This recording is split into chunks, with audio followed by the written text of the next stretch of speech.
which is Republic Act 9851. Naku naman, paano naman naging customary pati jurisdiction at procedure? Hahayaan ko na lang. Pero sabi rin, walang jurisdiction ng ICC, pero may jurisdiction sa individual at sa krimen. Naku, parang panloloko na to, hinihilo na po ninyo kami. Gulong-gulo na ako eh. Ilang Ano ho beses to ko eh? nang Hindi sana binabasa. magulo to kung nag-withdraw tayo sa ICC. Ito na nga, Senator Amy Marcos hindi tatahimik at ipagpapatuloy ang pagdinig kaugnay sa pagtangay sa dating Pangulo tungo sa daheg. Pero bago ang lahat, maaari kayong mag-subscribe para maging updated sa mga issue at bagong mga balita. Nilinaw nga ni Presidential Sister Senator Amy Marcos na magsasagawa pa ng isang pagdinig ang Senate Committee on Relation kaugnay sa pag-aresto kay FPRRD. Kahit na maraming humaharang dito at hindi inihaharap ang ilan pang dapat na testigo, pahayag ng senadora. Inilunsad niya ang naturang pagdinig dahil sa maraming mga kababayan ang hindi maintindihan o naguguluhan sa pagdala sa dating Pangulo sa ICC. Narito ang buong detalye. Wala ba tayong kumpiyansa sa ating mga huwes, sa ating mga husgado? Tignan natin ang mga kaso sa ICC. Ang liwaliwanag, unang-una, doon sa ebidensya ng ICC prosecutor, nanggaling lahat sa agendang ibinigay at kinalat ng ICC. Ang liwanag eh, kasi lahat ng dokumento galing sa PNP, galing sa drug watch list, financial records, forensic evidence. Ikalawa, yung timing. Nagdududa kami kasi una, may committee report yung Quadcom ng 18 December, pagkatapos yung prosecutor, agad-agad, pumila na ng warrant of arrest sa February 10, pagkatapos noon, March 7, may ICC warrant. So, looking at this series of coincidences, parang may all-of-government approach na dakipin ng dating Pangulo. Ang hindi namin maintindihan, klarong-klaro naman na ito rin ang binasehan ng ICC case. So, gusto lang namin maintindihan kung paano nangyari. Hindi naman nila makukuha yan kundi galing gobyerno. Pwede po akong sumagot, ma'am. Yung binabanggit niyo po, ma'am, na confluence of events na nangyari, mga petsang binanggit po ninyo, wala pong kinalaman doon sa ginagawang investigasyon ngayon ng aming task force sa department. Ibig sabihin, nandyan pa rin yung task force? Nandiyan pa ho yung task force. Hindi pa po natatapos yan dahil... Naku, magdahan-dahan ka ba to? Dahil sa napakarami pa pong kasong dapat tingnan. Ngayon, ang banggit niyo po, Madam Chair, is that bakit hindi na lang dito gawin yung investigasyon? Iba po yung naging subject ng investigation, kung di po ako nagkakamali, patungkol sa dating Pangulo. While it covers the period 2011 to 2019. Ito pong mga investigasyon na ginagawa ngayon ng task force ay patungkol po doon sa mga biktima, naging biktima ng tinasabing drug war. At itong pong mga tao na to ay ngayon pa lamang lumalabas. Sinasabi po natin, meron pong mga dokumento, andyan dyan yung mga ehensya na pwedeng lapitan. Hindi po ganun kadali. Pero maliwanag yung 2016 to 2019 na sinasabi nyo sa ICC, sako pa rin ng task force ninyo. Sako po siya, pero hindi kaya po nga, siya aktual na kaso na subject noong kaso na kinakaharap ngayon ng ating dating Pangulo. Ang amin pong ginagawa ngayon ay tingnan itong mga but they're kaso. overlapping surely, Prosecutor Fadulion. They may overlap, that's what we're trying to find out. That's what we're trying to find out po, ma'am. But what we're just saying... I think there's no mystery. Nandyan naman sa warrant of arrest ng ICC, nandyan naman sa prosecutor's brief. Maliwanag naman. Yes, it would overlap, ma'am. I would agree with you if the subject matter and the persons involved and the victims are the same. But remember, there are so many other cases which are being cited, and these are the ones which are being looked into by the department right now. Kaya kinakausap po yung mga testigo at dapat po sana nating maunawaan na ito po ay pinaglipasan na ng panahon. Ilang taon na po ang nakadaan dito. Hahagilapin po yung mga testigo, ang mga dokumento at mga ebidensya. Kaya nga, nung unang hearing, sinabi talaga ni SOJ Remulla na natuklasan lang nila na magkakaroon ng warrant nung March 11. Pero nakikita natin, buwan-buwan na ito. Nag-umpisa pa nung Mayo, aktibong-aktibo na. At It involved the cooperation of so many government officials at nandyan yung kung sino-sino, di ba? Andyan na yung DOJ, sumapi na yung House of Representatives, yung Senado, DILG, DOJ, PNP, CHR, DND, AFP, PCTC. Ang dami na umabot na sa cabinet level. At lahat ng galing sa Pilipinas yung ebidensya. Parang mahirap paniwalaan na hindi tumulong ang ating gobyerno sa lahat na ito? Sana ho, alam namin, kasi sasabihin namin na totoo, ma'am. Kasi eksakto, Wala talaga ho kaming alam na nakipag-usap. sapul, doon sa hiningi ng ICC representative, sapul din yung binigay ng Pilipinas at sakto din yung lumabas sa ICC warrant of arrest at yung prosecutor. Ma'am, yung mga civil society organizations na naglalakad dito, masipag sila.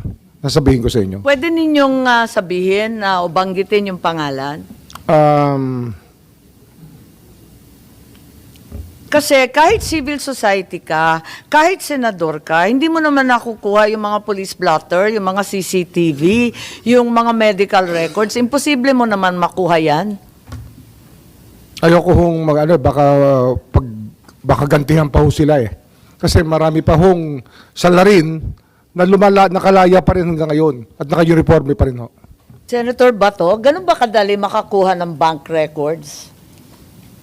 Palagay ko, di ba, covered yan ng bank secrecy? Parang imposible makuha yan. Paano nakuha lahat yan kung hindi tunulungan ng ating pamahalaan? Hindi ko, I have no idea, ma'am. Basta, Ang PNP ba? marami, masipag hong magkapang yung mga Ganon. civil society organizations Chief PNP at saka na General. nagpa-facilitate po ng lahat ng yan. Si Chief PNP po, si General Torre, sinasabi ninyo na makukuha yung forensic evidence, lahat ng testimonial evidence, police blotter, CCTV footage, at kung ano-ano pa, makukuha yan sa presinto. Basta pupunta ka doon, dayuhan ka. Halos hindi ka nga makapagsalita ng wika na naintindihan. Pero madadali mo lahat ng dokumentong yon. Ganun ba kaluwag ang presinto natin? Madam Chair, hindi po. We need a request coming from the court if you need, or coming from us, requesting us na kailangan po for investigation. So, nag-request po ba kayo? Dahil klaro naman, wala naman na court order. As far as I can remember, wala pong request coming from the ICC na mag-request sa PNP. So, dun sa Station 6, paano nila nakuha lahat yun? Sa Batasan Hills, sa QC, paano na nadali lahat ng dokumentong yun kung wala namang court order at wala namang kayong utos? Madam Kahit Chair, ano pang sipag ng civil society, hindi nila makukuha yun kasi confidential, di po ba? yes, Madam Chair, but we will investigate regarding this matter, but I have no idea regarding this matter. Wala pa ho yung Quadcom, ma'am, nung nag-investigate si Congressman Abante under the Committee on Human Rights ng House.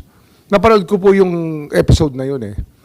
Dito, pagkatapos po nun, nag-merge na po sila into Quadcom. Pero doon po sa hearing na yun, ang dami po lumabas talaga. Ang dami hong information na lumabas with regards yung sa mga patayan po na nangyari sa Batasan nung panahon na yun. So, ang sinasabi po Pero, Madam Chair, yes, Senator Bato. hindi naglabasan doon yung mga forensic report, hindi naglabasan doon yung mga ebidensya, yung mga medico-legal report, o hindi naglabasan doon. Ito very detailed ng mga bagay-bagay. So, it gusto siya, Madam Chair, na kung yung complaint ng mga biktima ng AJK Kuno, na hindi sila makakuha daw ng blatter sa istasyon, ibig sabihin, Pilipino yun ha? Complainant mismo. Ibig sabihin, napakagaling nito mga taga-ICC at nakuha nila lahat ng record na ito without cooperation coming from this government, Madam Chair. Kaya nga pinagtatakahan natin kasi nagsusumipag tayo sa Senate, di naman natin madali yung mga ebidensyang yan. Nandito si Secretary Manalo at nais kong itanong kasi nung 28 March inulit rin ng Malacanang matapos na yung aresto na yung ICC has no jurisdiction in the Philippines. We also agree that the ICC has no jurisdiction, and that statement is tantamount to a rejection of ICC's jurisdiction over the country. Kasi hindi na tayo party sa Rome Statute. Tama po?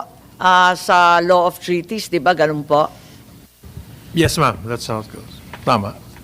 Are you familiar with the executive order of U.S. President Donald Trump, which imposes sanctions on the ICC? It was issued on February 6 of this year, and effectively freezes all properties and interest in properties found in the U.S. or held by U.S. persons, practically anyone who helps investigate, arrest, detain, or investigate certain persons. Hindi ba ganun yung executive order, yung tungkol sa sanctions sa ICC? Among the protected persons is a citizen of an ally of the U.S. not consented to the jurisdiction of the ICC or not a state party to the Rome Statute. Ayan. So, ang tanong ko, andito rin, makikita natin, may dokumento na ang Pilipinas is identified as a major non-NATO ally. Tama po ba? Matagal na yan, luma na yan, no? Di ba, yung non-NATO ally tayo, hindi naman tayo NATO, pero talagang kaalyado tayo. Tama po ba? It's considered parang ganun, non-NATO ally. So sakop tayo as a major non-NATO ally, although it's alleged that the executive order of President Trump seeks to protect Benjamin Netanyahu in Israel, all non-NATO allies are in fact covered. Tama po ba? Well, ma'am, I don't really know if there's exactly that kind of provision. Well, it's written very clearly in the executive order. I mean that they would protect them from ICC. I think ang aim ng US is really to protect US targets. In case a country helps in getting a US target arrested by ICC, they may come in. Since the Philippines continues to reject the jurisdiction of the ICC, we're not a party to the Rome Statute, both of the conditions indicated in the executive order. Is the former president therefore a protected person under the issuance of President Trump? I don't believe that that would be covered. In fact, we haven't Why heard- not? We are a major non-NATO ally. We've not heard anything from the United States on this We point. don't need to be told. We just comply with the law. Well, as I said, we have not heard anything from the U.S. in that. In fact, our I think talks- we're not expecting to hear from them. Well, I think they would have come to us. In fact, when we've had talks with them, our talks have been on very different issues, our most recent talks. But I'm not quite sure whether that's I'm exactly... just considering that the wording of Section 8D2 of that issuance says, citizen or lawful resident of an ally of the U.S. has not consented to the ICC jurisdiction or is not a state party to the Rome Statute. A very plain reading will say who is within the coverage. So, we've not consented to ICC jurisdiction. We're not a state party. Paulit-ulit po. At ang Pilipinas ay talagang dineklarang major non-NATO ally. Di po ba? Well, yung major non-NATO ally has been there for a number of years. But I'll just say first on the... Kaya nga, hindi naman nagbabago yan. Matagal na yan But on the jurisdiction, since we are not a member or no longer a member of the ICC, we've already made very clear we were not under jurisdiction. What happened in the case of President Duterte was that our cooperation was with the Interpol, and that we are a member of the Interpol, and there's nothing in the U.S. statement that says cooperation with Interpol would not be acceptable. So we did not. I'm not making we did reference not, to any of that. I haven't mentioned Interpol. It But came we from you, haven't Secretary cooperated with, Manalo. we have not cooperated directly with ICC because they have no jurisdiction over the Philippines, and we have not been But in we're contact. using an ICC warrant. The Interpol has never issued a warrant. President Duterte is not wanted by the Interpol. They were just relaying. Look at the email in the diffusion order. Well, the cooperation, all I can say, ma'am, cooperation is with the Interpol, not with the ICC directly. I think that's not the question, sir. It's unresponsive. Have we consented to the ICC jurisdiction?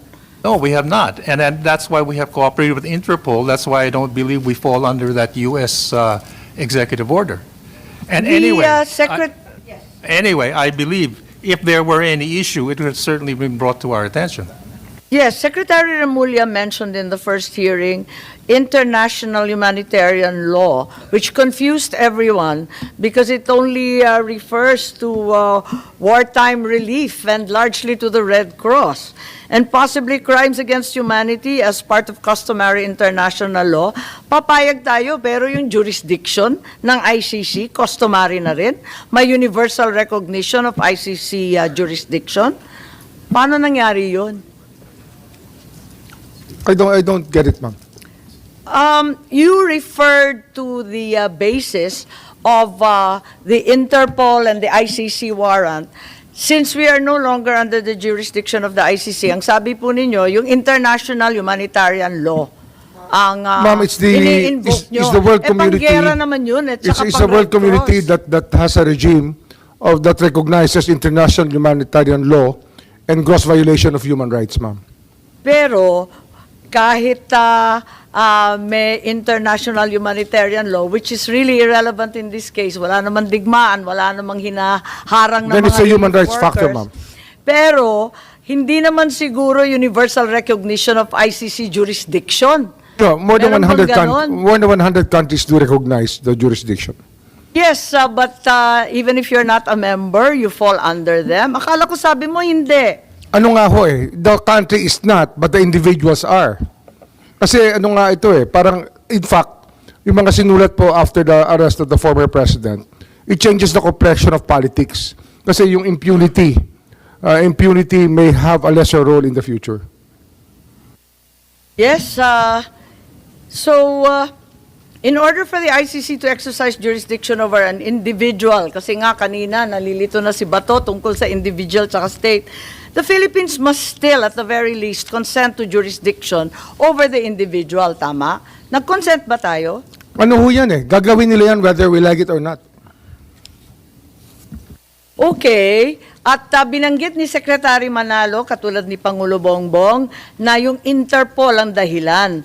Tanggap naman natin ang Pangulo ay napakalawak ng kanyang diskarte, ang kanyang kapangyarihan para ayusin ang ating foreign policy. But I can't accept that the Philippines was merely complying with commitments to Interpol, which has been alluded to by Secretary Manalo again. Hindi ba dapat sabihin na talaga yung katotohanan ay kahit we were assured that the ICC has no jurisdiction in the Philippines, the Philippine government chose to surrender, chose to cooperate, chose to build the case against President Duterte for the ICC and evade the national Again, ma'am, I would laws. go back to Republic Act 9851, which recognizes international tribunals. Yes, pero nahihilo na po ang buong sambayanan. Sabi ng Pangulo, Interpol, sabi rin ni Secretary Manualo, sabi ni And in the Interpol, ma'am, I was one of the first persons to say that the Interpol would play a part with whatever problems there would be with the ICC. Ang naalala ko po si E.S. Bersamin din na nagsabi. Before the ES said Interpol. that, I said it already before, Ay, ma'am. ganun ba? Okay po. So may Interpol. Pagkatapos, maliwanag sa certification ni Prosecutor Fadulion, Rome Statute naman ang kanyang ini-invoke. Pagkatapos, doon sa sinaunang hearing, ang SOJ natin, paulit-ulit na sinasaad na hindi ICC, kundi RA 9851 ang mahiwagang Section 17, Paragraph 2, last phrase. Tapos sabi naman, na iba na naman, naging IHL. Kahit wala namang gera o IHL and kinalaman sa Red Cross. 9851 I use in the same light, ma'am. Kasi that's our version of international humanitarian law, which is Republic Act 9851. Naku naman, paano naman naging customary pati jurisdiction at procedure? Hahayaan ko na lang. Pero sabi rin, walang jurisdiction ng ICC, pero may jurisdiction sa individual at sa krimen. Naku, parang panloloko na to, hinihilo na po kaninyo kami. Gulong-gulo na ako ilang Ano ho beses to ko na Hindi binabasa. sana magulo to. Kung nag-withdraw tayo sa ICC, nirepeal din natin noong 9851. Hindi ho natin ni-repeal eh. And it's supposed to be a companion bill. Kasi nauna pong i-pass ang Republic Act 1951 bago po tayo nag-accede sa ICC. Which means talaga yung naging basis po ng ating accession sa ICC ay 9851. Pero ang problema ho, nung nag-advise po kay President Duterte na umatras tayo sa ICC, hindi po binigay yung advice na i-repeal din ang 9851. Baka may maidagdag si Attorney Medina, yung constitutionalist natin, si Justice Ascuna. Talaga bang IHL ito? Talagang international humanitarian law, pati jurisdiction, procedure, administrative law, sakop na lahat ng IHL. Parang ang hirap naman tanggapin.